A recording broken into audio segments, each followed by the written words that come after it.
Hey there, everyone, and welcome to Pour and Explore, a wine, food, and travel podcast. I'm your host, Nick Elliott, the wine guy.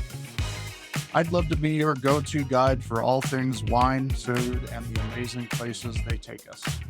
Here on Pour and Explore, we'll sip, savor, and wander through the exciting world of wine, discuss incredible cuisines, and uncover the stories behind unforgettable destinations. Each week, I'll bring you lively conversations with wine experts, chefs, travel pros, and fellow enthusiasts. We'll share practical tips, hilarious tales, and plenty of inspiration to fuel your next adventure. So grab a glass, pull up a chair, and join me as we pour, explore, and celebrate the good life.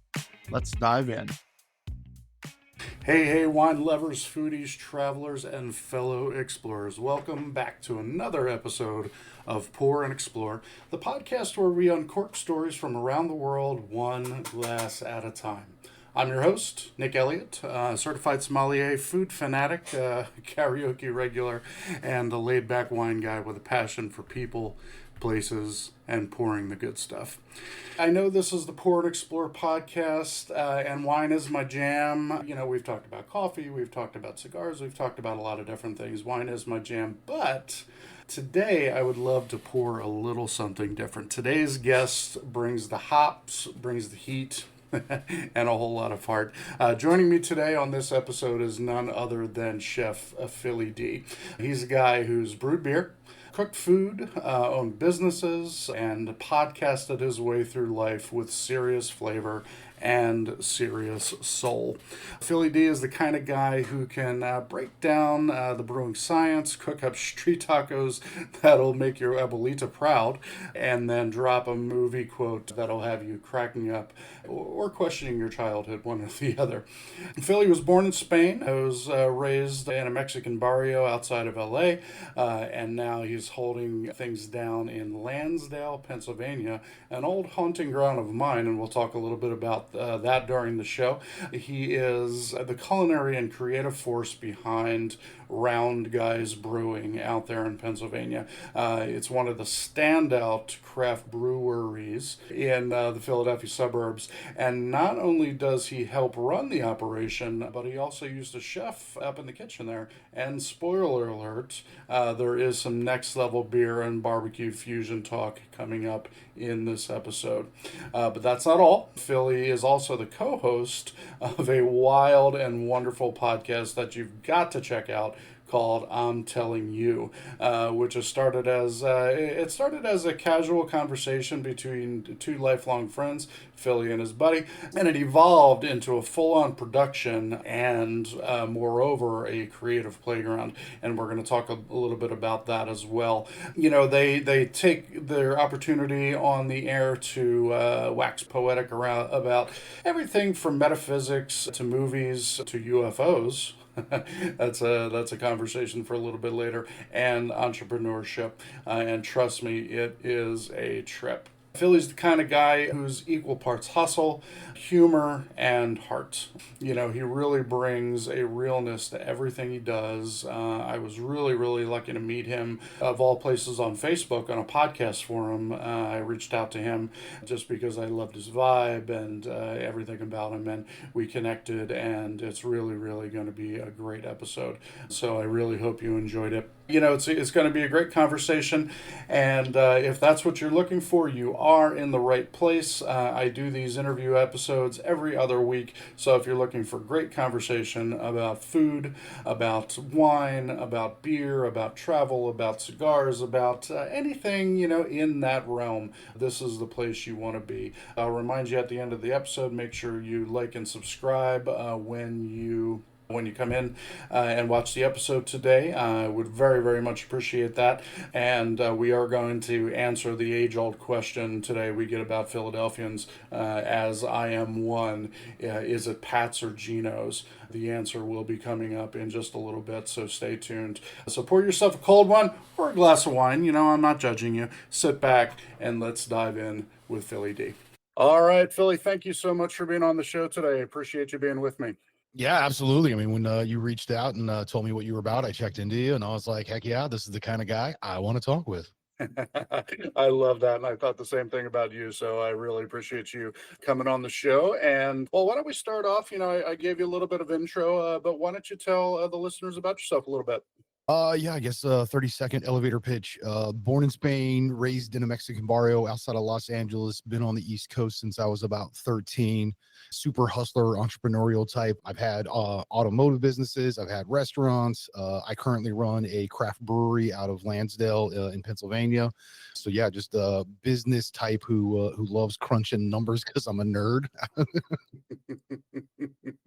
One of the things that really got me excited about this conversation is we kind of have lived a very similar life, but kind of backwards. I grew up in Philadelphia. I actually lived in Lansdale at one point in time in my late teens, early 20s. I had a little apartment over there, and I moved to the San Diego area about 6 years ago after living in California for about 20 years. But my heart still. I still bleed green. I still love my Philadelphia Eagles. Go Birds! So I'm super excited to have a chat with you. Let's start with one of my favorite topics: beer. I am the wine guy, but I love beer. Absolutely. Tell us about the brewery that you're working with. Well, we're about to turn 13 years old, which for craft brewery, a pretty amazing feat in and of itself. We've had a crazy journey going from our brewmaster, head founder, literally quitting his day job, took all of his savings, I mean, his entire retirement. He took all of it, dumped it all into this. So we went from like this small little brewery trying to make it open to pub, got really well on doing that. Kind of through the whole, pandemic and all that crap, we had to reshuffle and figure ourselves out, which we kind of came across happenstance is that we're really good at making beer and getting it to people. So I Mhm. switched us into more of a contract kind of a style. But yeah, I mean, I've been with them for about 10 years. I started as a consulting chef, wound up having a restaurant with them because, again, I do have that background. But yeah, we're at a place now where we're actually transitioning into just being a brewery. So we're doing a lot of contract work, a little bit of distribution, but only because those accounts were our originals and we love them. So we're just going to keep them. But yeah, we mostly make beer for everybody else now. Okay. All right. Fantastic. And what's the name of the brewery? Round Guys Brewing, like big fat round belly guys, Yeah. which I used to be one when I had the restaurant. You're working long hours, you drink a few beers, it doesn't really do anything until all of a sudden you just like look down a couple months later, you're like, well, where'd that gut come from? So without the Guilty. restaurant, I'm not drinking. Yeah, no, it's I kind of slimmed down a little bit, so now I'm just a guy brewing, I guess. I don't know. That's awesome. Well, speaking of day jobs, I know a lot of people think, that being in the wine industry, being in the beer industry, your day is full of, slosh drinking, day drinking. Besides that, what are some misconceptions about working in the beer industry that you can think of? Yeah, you know what I mean? Honestly, that's it's still a business. There's still numbers. I mean, myself as the director of sales and operations, I still have budgets. I still have to put out projections. I still have to watch my costs and it's still a business. We're still dealing with people. So it doesn't matter what the industry is. I mean, yeah, we do get some beers here and there, but it's usually because we're trying it and making sure quality control. But yeah, it's still a business. Yeah, I hear you. Bottom lines and taxes and all that stuff. It's I feel like I just started my LLC after many years, for this business and the wine guy business. I can't even tell you how much goes into it, especially here in California. You've got the whole bureaucrat thing on top of everything else. But anyway, I digress. Let's talk a little bit about the brewing side of your business. You talk about having to taste and things like that. Are you guys into experimentation? And tell me some of your favorites, maybe some fails. Yeah, give us some fun stuff. Yeah, we so oddly enough, we started as a German Belgian only brewery, but Hmm. there's not a huge market for that. And our brewmaster, he's a five-time Great American Beer Fest judge and was a judge before a brewer, so he knew what it had to be and just had to learn how to do it basically. But in doing that, he has been very emphatic about we will never make an IPA. It's the dumbest beer in the world. It's literally like making tea at warm temperature. I mean, that's all it is.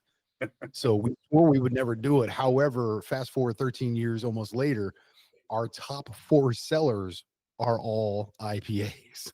But yeah, we do. His biggest thing is he was a tier 3 judge, so we got into barrel aging and doing like barrel Mm, aged sours. So you're talking like Brettanomycin and stuff like that. yeah. Yeah, we definitely love the idea of being able to experiment, and we'll do it within the recipe that's traditional, but maybe change out some of the ingredients, kind of give them different profiles. So I mean, we let our brewer, because we have a head brewer now. Our brew master just kind of make sure he's doing his thing, but our head brewer is phenomenal, so he gets to play around a lot. We get to make some really cool, fun stuff. Probably the coolest beer I think we've ever made was a farmhouse ale saison done in a tequila barrel. So it was aged for I Mm. think about 9 months until it really soaked in.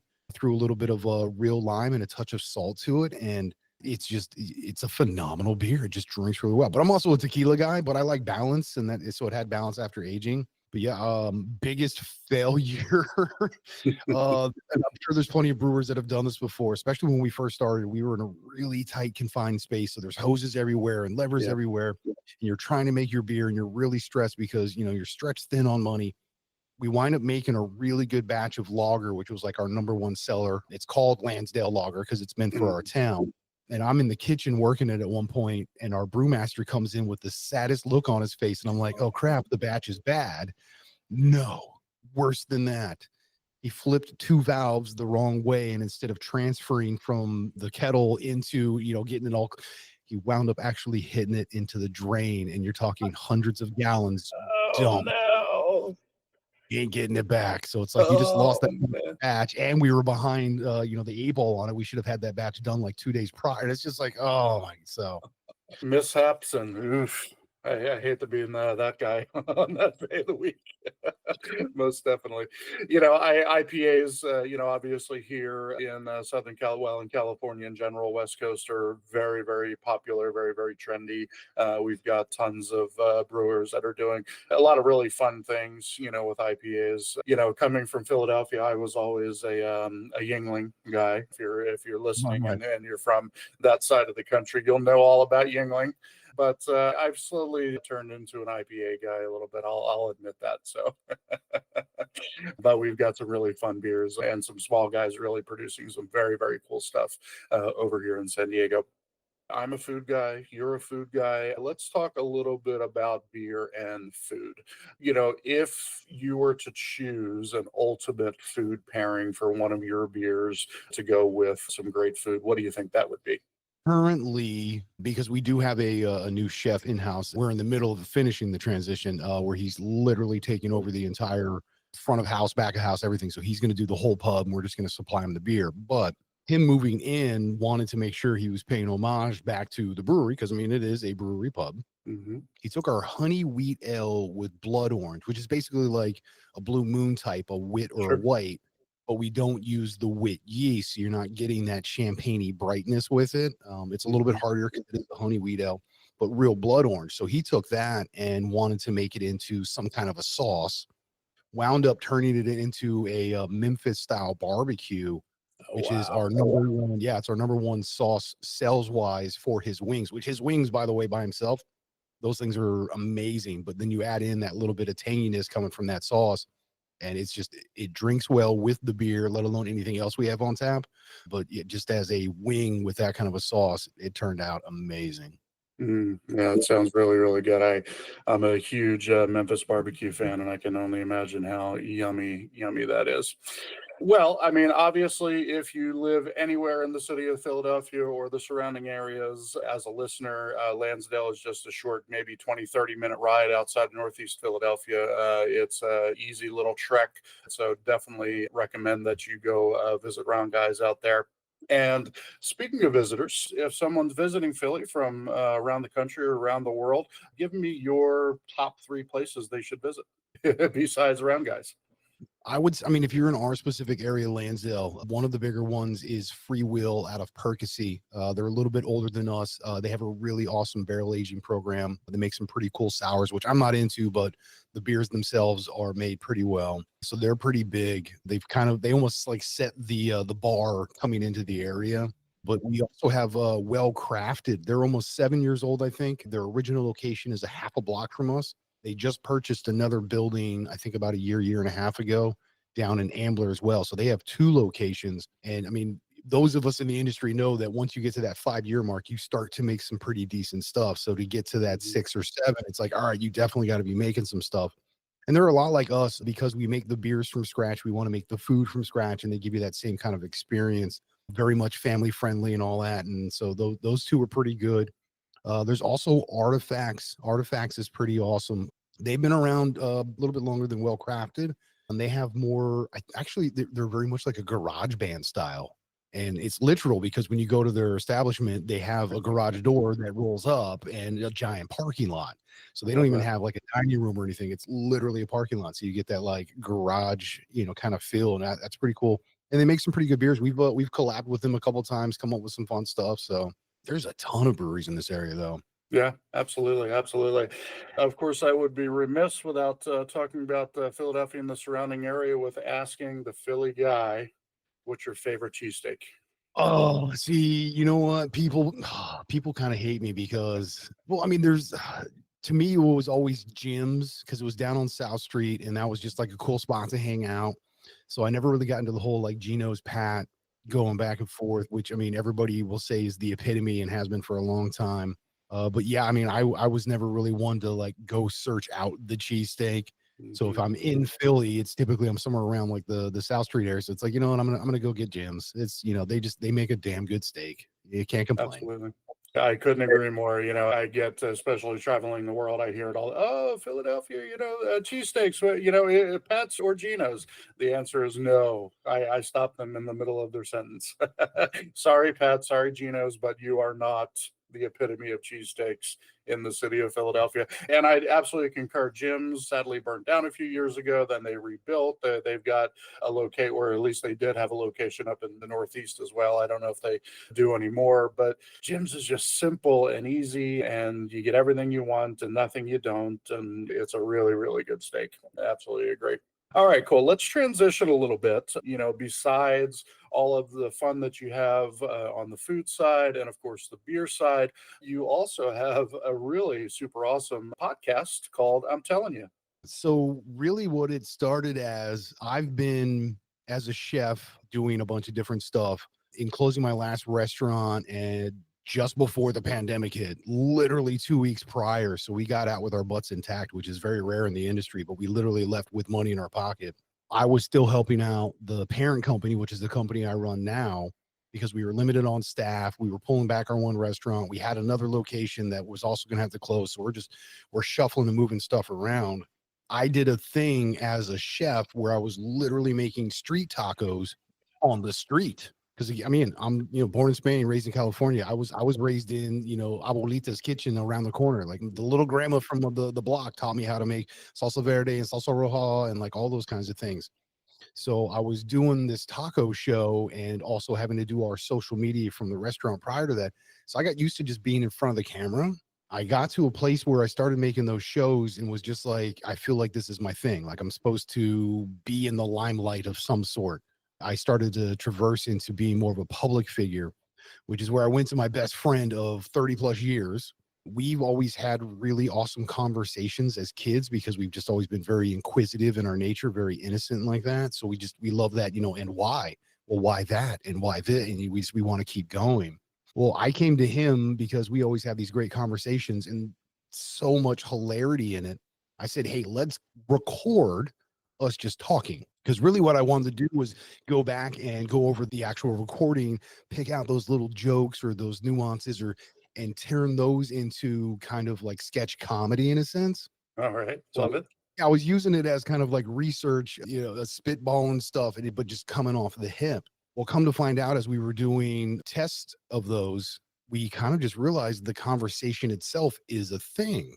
So then it's like, well, then you know what? Let's just try doing that. So we instantly shifted into doing more of like a radio show because this is going back about almost 5 years. So for us, radio was still a thing coming from our generation. So we're like, let's do it as a radio show and kind of just started doing that. I had a friend or I still have a friend, but we were on his internet radio station doing our talk show, as we called it, because it wasn't really a podcast.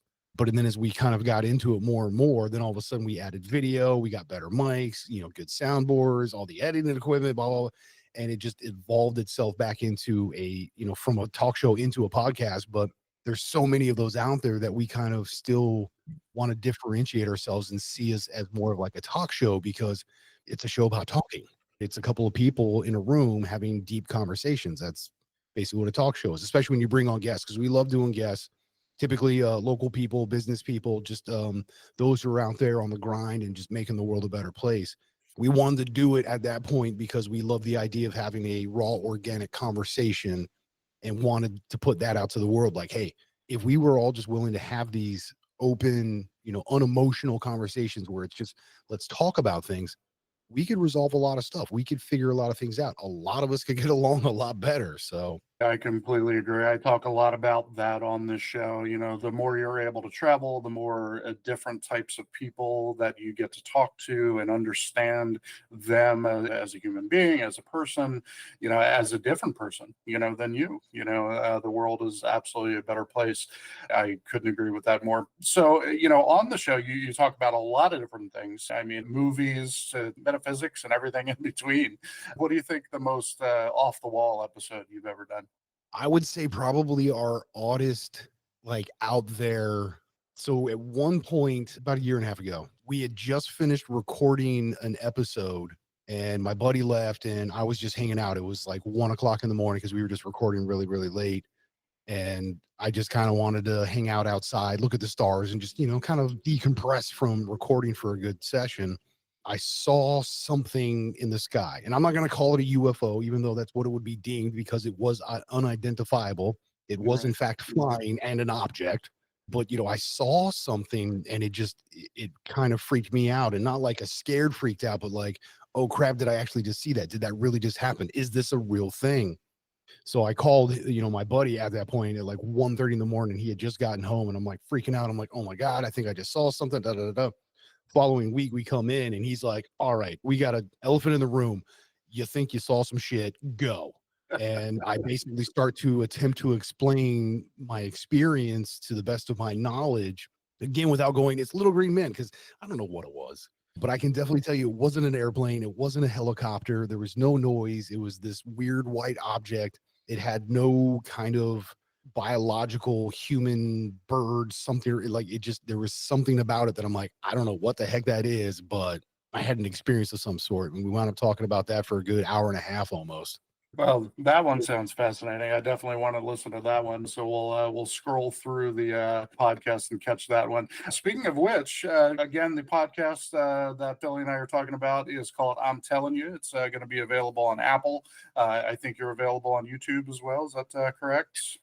Yeah, we were on like Apple and Spotify and all that, which, I mean, some of our older episodes, audio only, are still there. All the newer stuff we've been doing for the past 2 years is video. So all the new stuff is YouTube only, unfortunately. But we Okay. really wanted to hone our craft. So we kind of shrunk everything down instead of trying to spread us out everywhere. Go check out "I'm Telling You" on YouTube. Great place to do that. And for the earlier episodes, head over to Apple and definitely subscribe to that, and check out some of the earlier stuff too. You obviously have a following. People are listening to the show. That's why you keep doing it. Beyond just having great conversations with great people. But give us some feedback. Tell us what people are talking about. Maybe any funny comments, any interesting comments that you've gotten about the show. You know what? I'll tell you what, I got two that are really awesome and kind of like opposite ends of the spectrum. The first one, which is our absolute favorite from when we originally started almost 5 years ago, the one compliment we got on a continuous basis was, I'm listening to your show and I'm really enjoying it. And I get caught up into the spot where I start yelling at you guys. And halfway through, I realize they can't hear me. So we would get people to have such a visceral response and feel as they were like in the room, a part of the conversation, that they literally had to speak out. And they're just like, I'm by myself. What the hell? So we thought that was a really good thing. Because I mean, that's, again, we want to make that conversation. We want people to do that. So the fact that they were doing it, like, all right, we're on to something here. But the other end of the spectrum, the coolest thing we ever had was our first hater, our first person to send us a "what the hell is wrong with you guys" kind of a thing.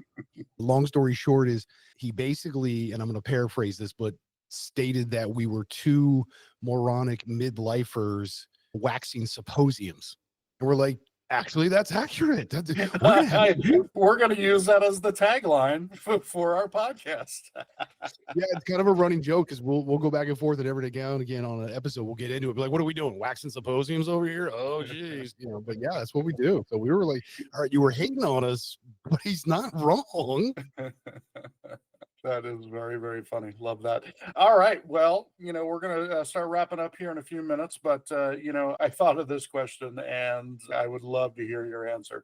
If your podcast was a drinking game, you know where I'm going with this. What's something that you say that would get someone absolutely loaded? Yeah, odd enough, and that's why I started to chuckle on that pretty well. We actually already do. Okay. At least we hope we do. We've hypothesized that this thing exists so much to the point that we literally turned it into a drinking game, and then we've done 2 episodes with it where we invited friends to come and do it with us. And it's like, hey, these are the rules for the game. This is what we're doing.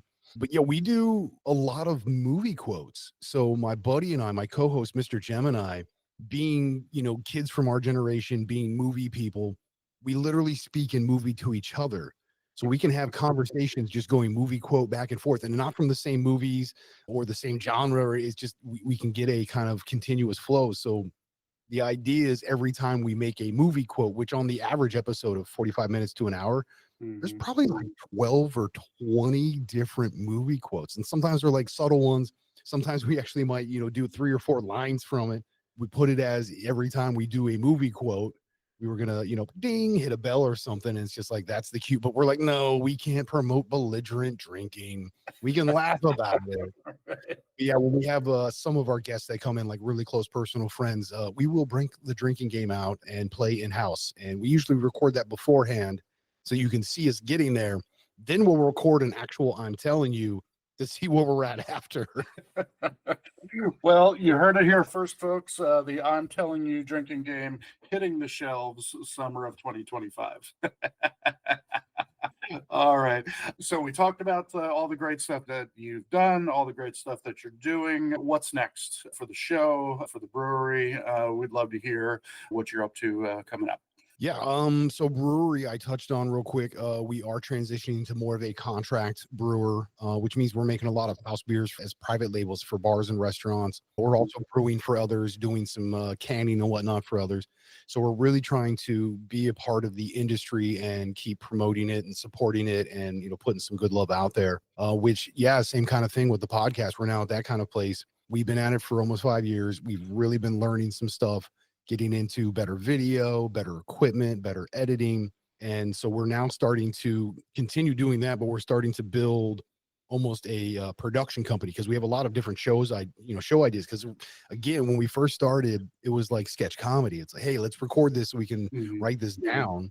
So we've actually been working on a few different shows that are in production. They're in works. We've been building some scripts, doing some like character studies and, building those up and getting some things to kind of happen in there. But we need to focus on one thing before we can really expand out. So we're hoping to continue doing the whole podcast thing to get the company really, put its roots down, which you can then transition and start building additional content. And in doing that, we want to build an actual production house. We want to be able to have people come in and it's like, hey, whether you want to do a commercial for yourself or a podcast, or we want to have everything and anything you could want, as well as add the business aspect. If you don't really know what you want to do, but you have an idea of things or you have something to offer, come sit down with us. We can figure out what that is. We can brainstorm. We can put together a business plan for you so you can actually run a model. We can show you numbers. We can, put the whole thing out for you and then pull the trigger if you want. So we're very much about making the world a better place. So, yeah, but if you can get paid doing that, hey, there you go. Absolutely. I mean, there's not a better gig, than that, and then doing something you love, helping people, educating people, helping them with their business, have fun doing it and make a little money. I mean, goodness, love your life, Philly. Love it. Well, my friend, I really appreciate again you being on. I would definitely love to come visit you next time I'm in town. I had planned on coming to Philadelphia in the summer. I don't think that's going to be happening now. But I will definitely make it a point to get to visit you at some point. You've got so much awesome stuff coming up. If you, as the listener, are in the Philadelphia area and want some of the greatest beer around, go visit Round Guys over in Lansdale, Pennsylvania. Again, it's just a short drive from Philadelphia, up in the northeast area of Philadelphia. And make sure you listen to the I'm Telling You show. Go to YouTube and subscribe. You smash that subscribe button so you can listen to all of the shenanigans going on with Philly over here and his buddy, Mr. Gemini. Well, my friend, I appreciate your time. Thank you so much. And I will talk to you real soon. Thank you, my friend. You do the same. Look forward to it. What a ride, right? Huge thanks to my Philly guys, Chef Philly Dee. We obviously had a lot to talk about Philadelphia. We didn't quite get to talk about the Eagles, or did we? I can't even remember. It was so much fun. I want to thank Philly for joining us on the episode today. I mean, beer, barbecue, cheesesteaks, podcasting, UFOs. We really did hit all of those notes. If you're anywhere near Lansdale, Pennsylvania, and again, that's just a little suburb right outside of the north end of Philadelphia, going a little bit to the west, definitely worth going out there. Some great restaurants, including what they're doing at Round Guys, and you definitely want to check that out. Again, it's Round Guys Brewing in Lansdale, Pennsylvania. The beer is great, the vibes are real, and if you're lucky, you might catch one of those legendary wings with that blood orange honey wheat beer barbecue sauce. Just saying. And don't forget to check out Philly's podcast. You want to go out on YouTube and check out the newer episodes. If you want to check out some of the older episodes, head over to Apple. That podcast, again, is called I'm Telling You, and it's available, again, on YouTube with full video episodes, and it's really, really cool. It's like hanging out with your funniest friends who happen to be deep, deep thinkers, movie quote masters, and occasional alien sighters. Also, as Philly mentioned, they're building out a full-blown production house to help others bring their own creative ideas to life. So if you're dreaming about starting a podcast and you're in that area, reach out to Philly. His deets are going to be in the show notes, so definitely reach out to him and let him know that you're interested. Get on that wait list, because it's no doubt going to be an amazing place for an amazing people to do amazing things. So definitely check him out. Follow him on Instagram. The podcast, again, is on YouTube. Don't forget to hit that subscribe button for Pour and Explore. Don't forget to hit that subscribe button for I'm Telling You. Head over to say hi to him next time you're in the Philadelphia area. And as always, thank you for tuning in to Pour and Explore. I've got some amazing guests coming up, some great stories, travel-ready tastings coming your way real soon. Don't forget about my trip that's coming up in Germany in November. If you have ever wanted to travel to Europe, you need to get out to me and send me a message, send me an email.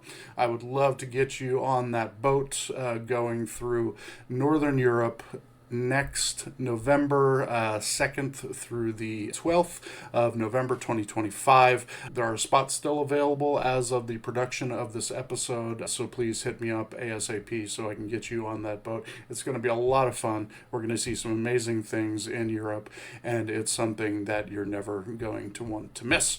Make sure you're subscribed wherever you go, and if you dug this episode, leave us a little review. I'd really appreciate it, and share it with a friend, and keep that curiosity flowing. Until next time, everyone, keep sipping, keep exploring, and always keep wondering and wondering.